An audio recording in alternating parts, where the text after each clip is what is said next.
Stage থেকে বললেন কি ওয়াকফ নিয়ে গুলুগুলি করবেন না, এটা নিয়ে আর গুলোগুলি করবেন না, গুলোগুলি করবেন না। কে ওয়াকফ নিয়ে গুলুগুলি করছে? আমার বাপের জায়গা যাচ্ছে, আমার দাদুর জায়গা যাচ্ছে, আমি 100 বার প্রতিবাদ করব। আপনার পছন্দ হলে এই রাজ্যে থাকবেন, না পছন্দ হলে চলে যাবেন উড়িষ্যাতে, চলে যাবেন ঝাড়খণ্ডে, চলে যাবেন বিহারে। বলার সাহস পাচ্ছে কোথা থেকে? এ আপনাদের মতো লোকেদের জন্য, আপনাদের মতো লোকেদের জন্য মমতা ব্যানার্জি কথা বলার সাহস পাচ্ছে। লজ্জা করছেন আপনাদের? লজ্জা করছেন আপনাদের?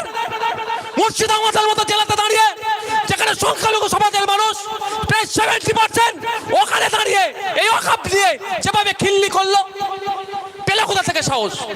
আপনারা দিচ্ছেন, জানে দুধেল গাই পকেটে ভরে রেখে দিয়েছি, ভোটের দিনে 500 টাকা দেবো, বিজেপির একটু ভয় দেখাবো, ভোট তো চলে আসবে। এই হচ্ছে আপনাদের দুরবস্থা।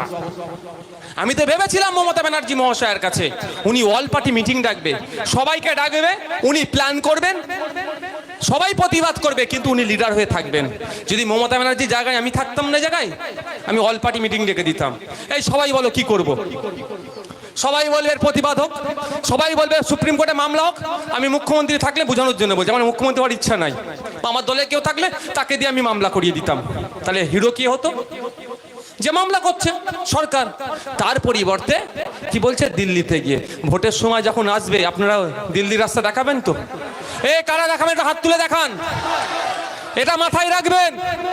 এখানে আপনার অস্তিত্বর লড়াই, এখানে Trinamool, BJP, CPM, Congress, ISF নয়, আপনার পূর্বপুরুষের রেখা যাওয়া কবরস্থানের অস্তিত্বের লড়াই।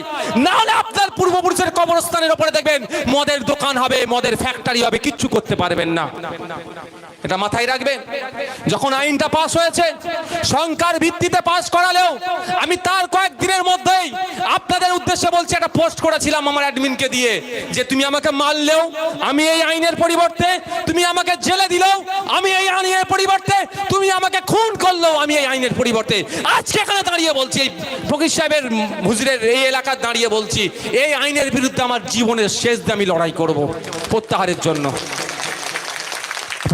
বুঝতে পারছেন, এটা শুধু মুসলিম হিন্দুর ব্যাপার নয়, সংবিধানকে রক্ষার লড়াই।